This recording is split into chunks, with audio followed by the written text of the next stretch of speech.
Sanubari Teduh episode 19. Menyerap intisari Dharma dan menggarap ladang berkah. Bagi semua makhluk, tiga permata adalah mitra yang baik dan ladang menanam berkah.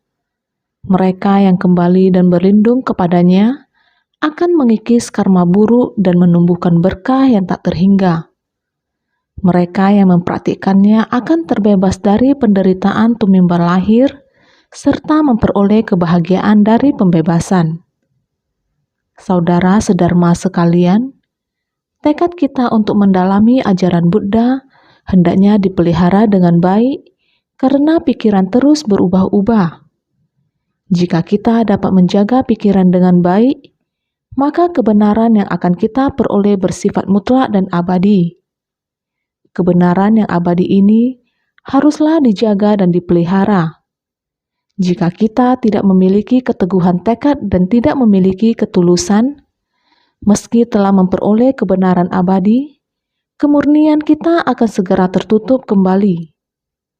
Maka, sebagai praktisi Buddhis sangatlah penting untuk menjaga pikiran. Kita telah membahas sebelumnya bahwa manusia diliputi oleh noda batin. Seringkali, niat baik yang timbul segera tertutupi noda batin. Setiap kali noda batin muncul, setiap kali itu pula batin kita tercemar. Jadi, kita perlu bertobat setiap hari. Setiap saat, pikiran kita akan bersentuhan dengan dunia luar.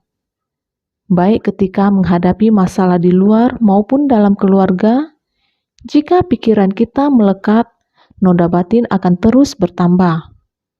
Jadi, kita harus bertobat setiap saat. Untuk bertobat, kita harus memiliki hati yang murni, barulah memiliki rasa hormat kepada tiga permata. Jika kita memberi penghormatan dengan hati yang penuh noda, kita tidak akan dapat bertobat dengan tulus. Kedua hal ini pada dasarnya saling berkaitan. Bertobat haruslah dengan hati yang murni. Setelah bertobat, kita harus menjaga ketulusan dan rasa hormat. Meski kekuatan tiga permata sangat besar, jika pikiran kita tidak mendukung, tetap tak akan berpengaruh. Maka seperti yang sudah kita bahas sebelumnya, tiga permata merupakan mitra yang baik dan ladang berkah bagi semua makhluk.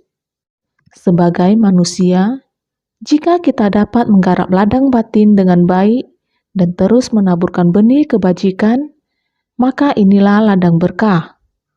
Setiap orang memiliki ladang di dalam batin, hanya saja kita tak memahami cara menggarapnya sehingga kita menggunakan benih yang buruk dan merusak kualitas dari ladang tersebut. Bertobat dengan hati yang murni, barulah bisa memelihara keyakinan dan tulus. Demikian barulah Dharma akan meresap ke dalam batin dan kita dapat menggarap ladang berkah dengan baik. Buddha datang ke dunia untuk menunjukkan bahwa hakikat hati kita adalah sama dengannya. Buddha memiliki sebidang ladang berkah yang suci, begitu pula dengan kita. Buddha mengajarkan pada kita cara untuk menggarap lahan batin kita sampai akhirnya menumbuhkan hutan kebajikan.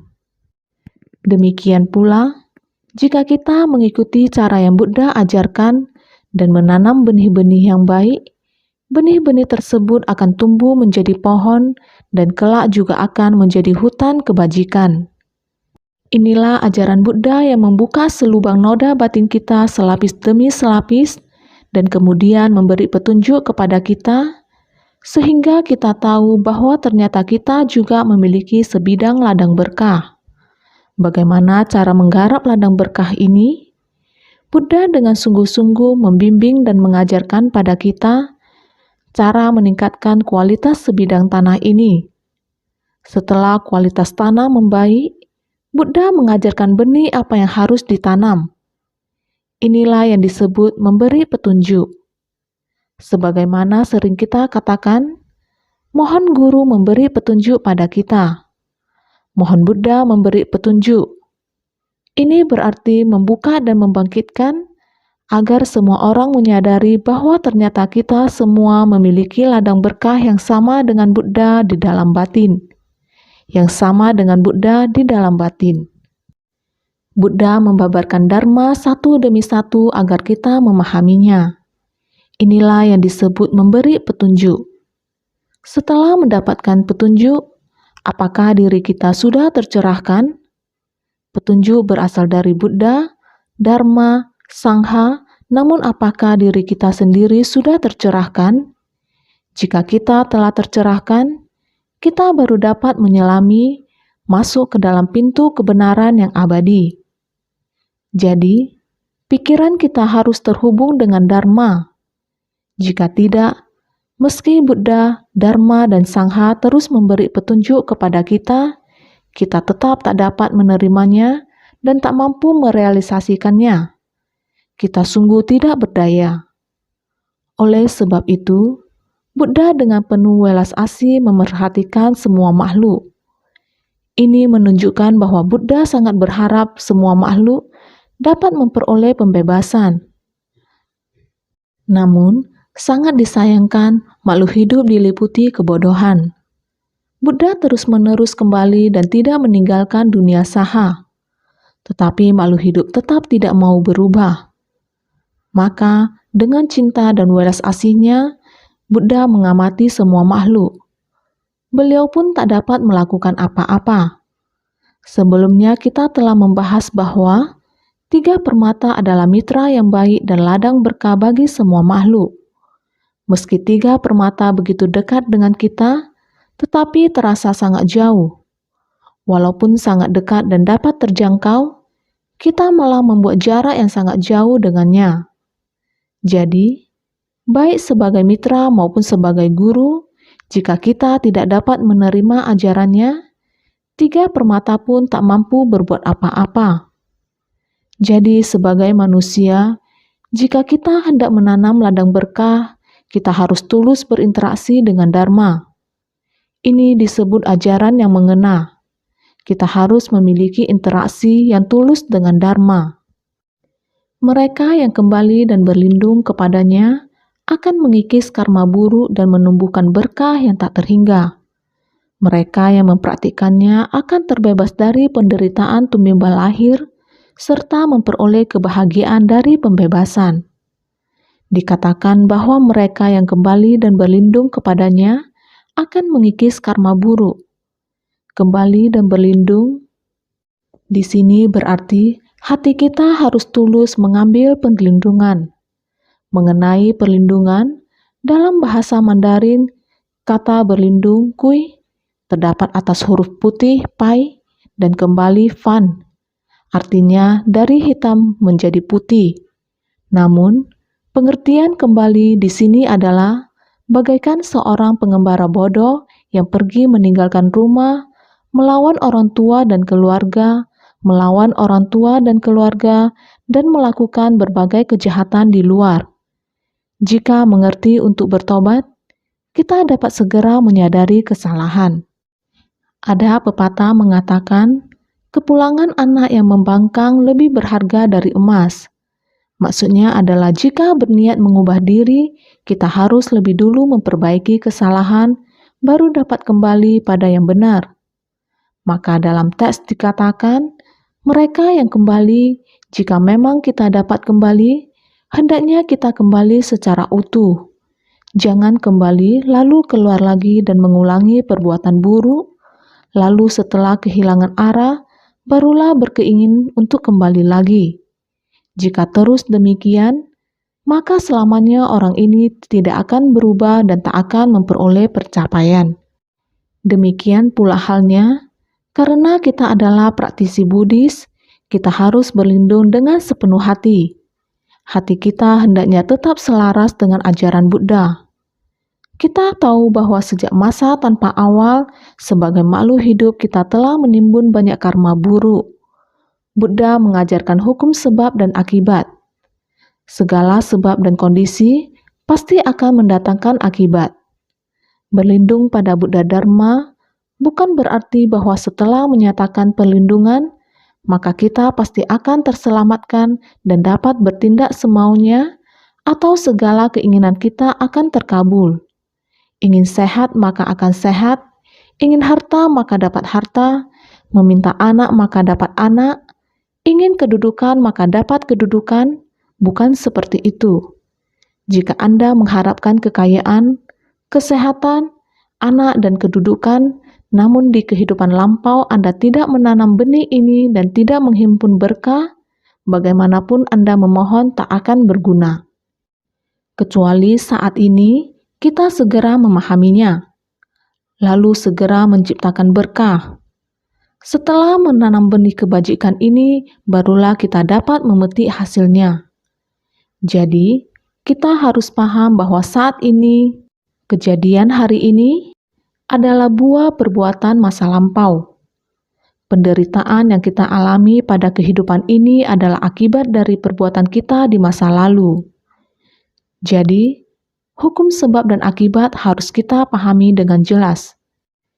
Jangan berkata, "Saya telah berlindung, mengapa penyakit saya tidak juga sembuh? Hari ini saya telah berlindung, mengapa saya tidak panjang umur? Hari ini saya telah berlindung, sekarang saya ingin membeli lotre. Setelah saya berlindung, mengapa masih tidak menang? Mengapa tidak menang berjudi?" Tidak seperti itu. Jika kita berlindung dengan pemikiran demikian, ini tidaklah sesuai dengan dharma dan keliru. Ini tidaklah benar. Sesungguhnya, maksud dari berlindung akan mengikis karma buruk adalah kita menerima buah karma secara sukarela. Jika dapat menerimanya dengan sukarela, maka batin kita tak akan merasa tersiksa karenanya. Kita tak akan terjerumus pada pandangan yang salah, tak akan menciptakan lebih banyak karma buruk. Hal inilah yang terpenting. Sebagaimana benih yang ditabur, demikianlah buah yang akan dituai. Hati kita hendaknya kembali pada kebenaran dan mengerti untuk menerima buah karma dengan ikhlas. Tidak lagi mengalami siksaan batin karenanya, serta tidak lagi menciptakan karma buruk baru. Di ruang rawat paliatif, ada seorang nenek. Ia bukan beragama Buddha, ia memiliki keyakinan lain. Ia pun sangat taat. Ia memiliki banyak anak, 6 anak laki-laki dan perempuan. Ketika ia mulai sakit, anak-anak ini sangat berbakti, merawat dan menjaganya. Lama-kelamaan mereka pun berubah. Jalinan kasih lambat laun mulai memudar. Sesungguhnya ia juga beragama, namun ia juga merasa sangat kesal. Ia tetap berdoa, tetapi biarpun terus berdoa, anak-anaknya tak kunjung datang. Pada suatu waktu, ia sempat patah semangat. Berselang beberapa lama, karena di rumah sakit ada begitu banyak dokter yang baik dan juga relawan, ia pun mulai dapat menerima. Ia membuka hatinya, setiap hari ia terlihat gembira. Bergembiralah, salam sejahtera. Kepada setiap orang, baik perawat, relawan maupun dokter, kepada setiap orang yang ditemuinya, ia menyapa, "Bergembiralah, salam sejahtera." Mulanya ia merasa sangat tertekan, tidak suka berbicara, membuat orang merasakan adanya jarak. Namun, saat ia telah dapat menerima keadaan, berpikiran terbuka, dan tiada lagi tuntutan, ia gembira bertemu dengan orang lain dan mendoakan siapa saja yang ia temui. Ia membuat setiap orang yang ditemuinya gembira. Sekarang ia tak lagi memikirkan apakah anak-anaknya akan datang menjenguknya. Suatu kali relawan kita berkata kepadanya, "Nek, jika nenek menjaga fisik dengan baik, nenek dapat segera pulang." "Hendak pulang kemana?" "Disinilah rumah saya." "Saya sudah pulang. Disinilah rumah saya." Ia telah menganggap rumah sakit seperti rumahnya sendiri. Sebelum hatinya terbuka, ia terus menyalahkan anaknya tidak menjenguknya dan tidak membawanya pulang. Setelah hatinya terbuka, ia berkata, "Apa bedanya di sini dengan di rumah? Disinilah rumah saya. Disinilah tempat hatinya bernaung. Ada relawan yang bertanya kepadanya, "Nek, belakangan ini adakah anak-anak datang menjengukmu?" Ia menjawab, "Ada. Setiap hari datang menjenguk. Bahkan sekarang ada 6 yang berdiri di sini." Siapakah keenam orang itu? Ada dokter, perawat, dan relawan. Semuanya berjumlah 6 orang. Mereka berdiri di hadapannya. Ia telah menganggap semua orang di dunia ini seperti anaknya sendiri. Untuk apa hanya melekat dengan anak kandung? Anak yang ia besarkan dan rawat sendiri dengan banyak pengorbanan, apakah hanya mereka yang disebut anak-anaknya? Tidak perlu begitu. Sesungguhnya, semua orang di dunia dari segala usia bisa menjadi anaknya. Ia juga menganggap mereka sebagai anaknya. Pulang atau tidak sama saja. Disinilah tempat saya bernaung sekarang. Disinilah rumah saya sekarang. Lihatlah nenek ini. Dulu ia selalu dihinggapi kerisauan. Ia pun merupakan orang yang beragama dan telah dibaptis. Artinya, sama dengan mengambil perlindungan.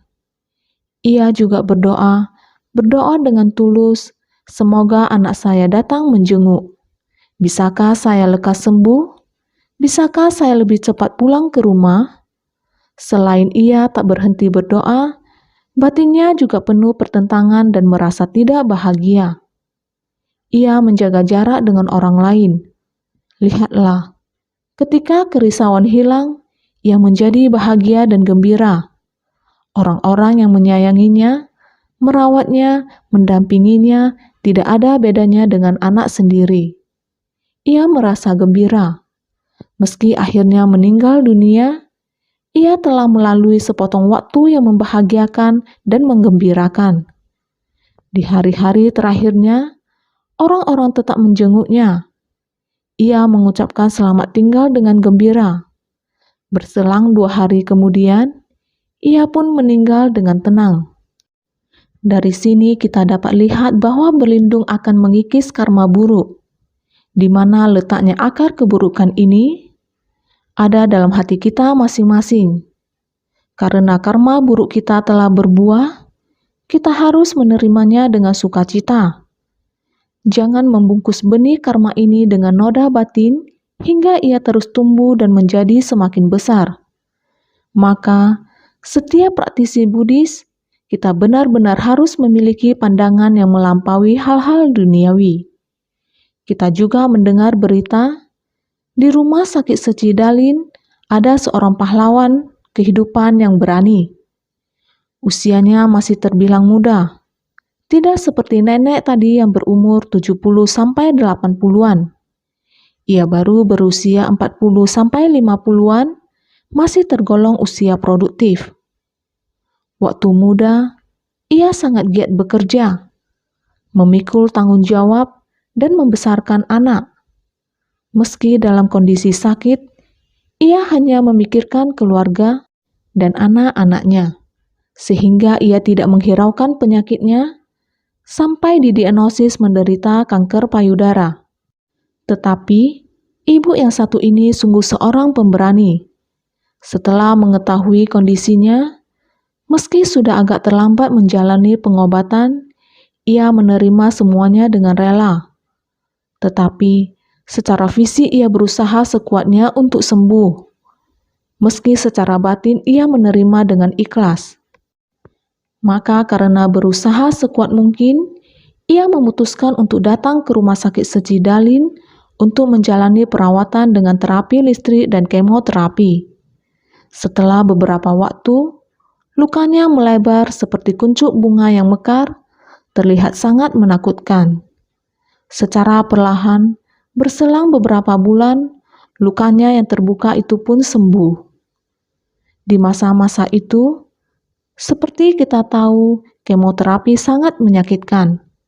Bahkan ketika sel kankernya menjalar hingga ke paru-paru dan tulang, ia tidak putus asa dan tetap berusaha untuk sembuh. Dr. Jan, wakil kepala rumah sakit, berkata, Apakah Anda tahu sel kanker di bagian tulang sangat menyakitkan? Di sini tempat saraf-saraf berkumpul. Tetapi, sedikit pun ia tidak merasa cemas, sama sekali tidak mengernyitkan dahi. Ia sama sekali tidak mengerutkan kening. Setiap bertemu orang, ia selalu tersenyum. Ia sangat menyenangkan, terlihat cantik dengan 2 lesung pipit di wajah dan sangat berani.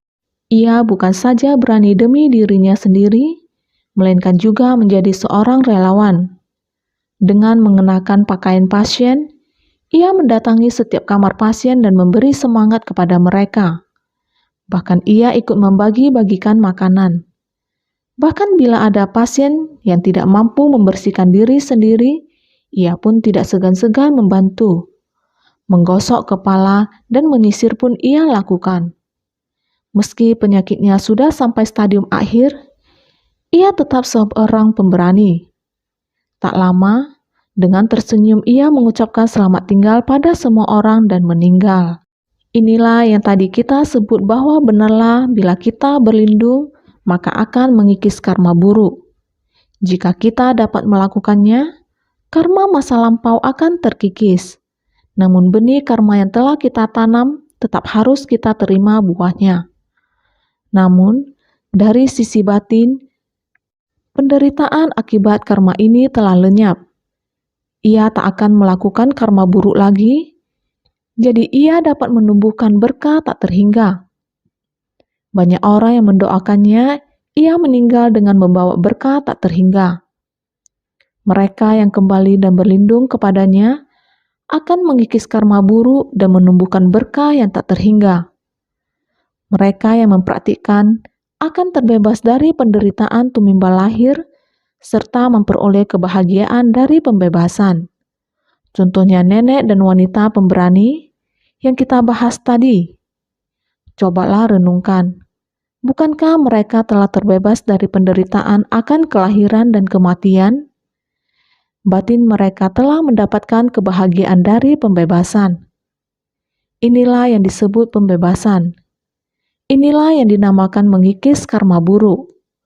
Dalam kehidupan manusia, pada saat-saat terakhirlah kita baru dapat mengetahui apakah diri kita benar-benar tulus, apakah batin kita benar-benar murni, dan apakah noda batin kita telah lenyap.